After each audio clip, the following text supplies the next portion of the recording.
My name is Robert Michael. Pretty much half my life just grew up in Maine. Where I'm from really is from here all the way down to Florida. Something I care deeply about and love doing is advocating. My spouse is mentally handicapped. I've been advocating for her for years. Other than that, I love hobbies basically. I love being outside, camping, hiking, taking photographs, and I love crafts and video games.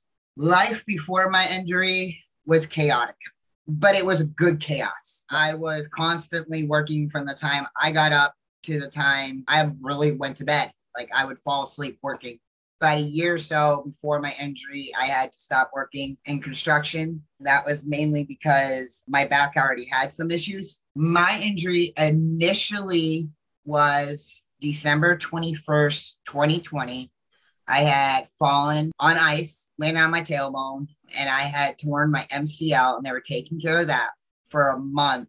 My blood pressure went up extremely high from like near the 200s, 1/136. And I kept telling my doctor there was something wrong.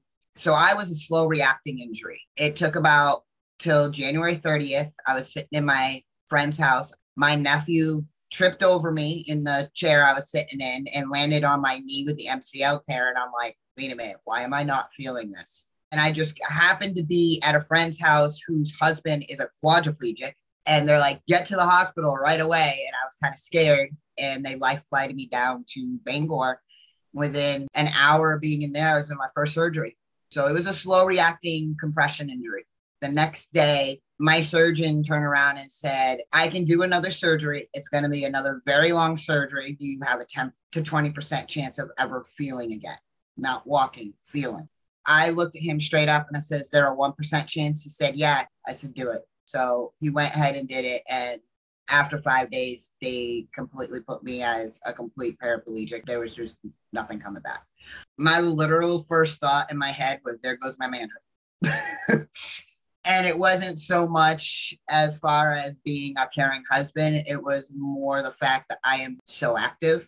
Being able to climb those mountains, set up a tent, and just basically live there for a week was, to me, completely far-fetched. I'd never be able to do any of that again.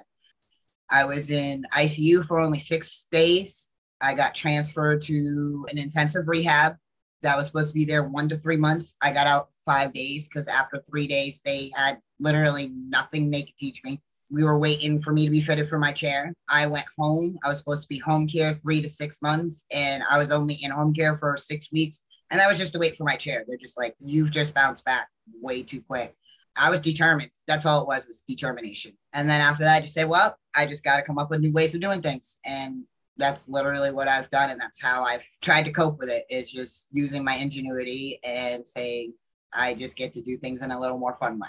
Life completely took me a turn when I got out of the place I was living in, which was up 22 stairs. So I used to have to push myself up 22 stairs. And I got a new place 6 weeks later. We lost everything to a fire, and I was homeless for 2.5 months. Like everyone says, oh, I'm so sorry about that. No, don't be.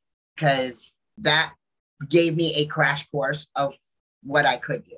There's no handicap accessible hotels up here. So I had to go camping with literally like a backpack on our back, a tent, and some blankets and a air mattress and my cat. And literally that's all we had.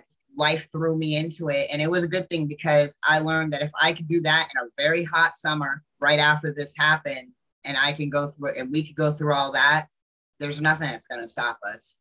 It's been a year now that we've had our place, and I moved in here with literally no ramp to get down, having to pull myself up, pop myself in my seat to get over the low hump to get in. We had the clothes on our back, a cat, and some blankets on the floor, and now I have a complete apartment done, and we did it all ourselves. I am a complete T2 to T7 paraplegic. I feel nothing from chest down. Pretty much relearning how to do life. That's the biggest barrier that I think encompasses a lot. Relearning how to mainly do personal care. I do still need help with it, but I am able to overcome a lot of it. I like do my own hair, shaving, things like that. Mentally, though, I think was the bigger barrier. That barrier of overcoming was learning to have to accept help. I'm very independent. I don't like getting help. Things that helped me overcome these challenges really is complete support around me. I had amazing home care nurses, OTs, PTs. They were just so amazing in their job and loved their job so much that they would take that extra time. Like a leg lifter, for example, sometimes I have problems bringing the opposite leg up on my bed. And they brought one in for me to try it and show me how to do it, and then came up with creative ways that I wouldn't have to pay for it. For instance, I can use my gait belt and I use that as a leg lifter. I learned my slide board is more than a slide board. My slide board is also a board that I can carry things and put on my lap. And I currently use that also as where I put my keyboard. So it's really other people around me helping me figure it out. I lost a lot of friends. I actually had people say I was faking it because they were used to seeing me walk. And I've just learned that they were just an acquaintance. They're not a true friend if they cannot accept you for who you are now.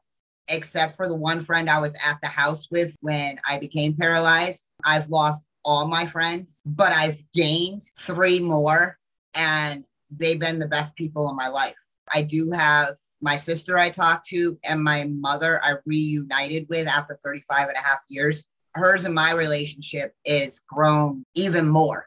We're like beyond mother, son. We're more friends now and just counterparts. We laugh on how we could sit there and talk like 2 old people, talking about our aches and pains and what's going on.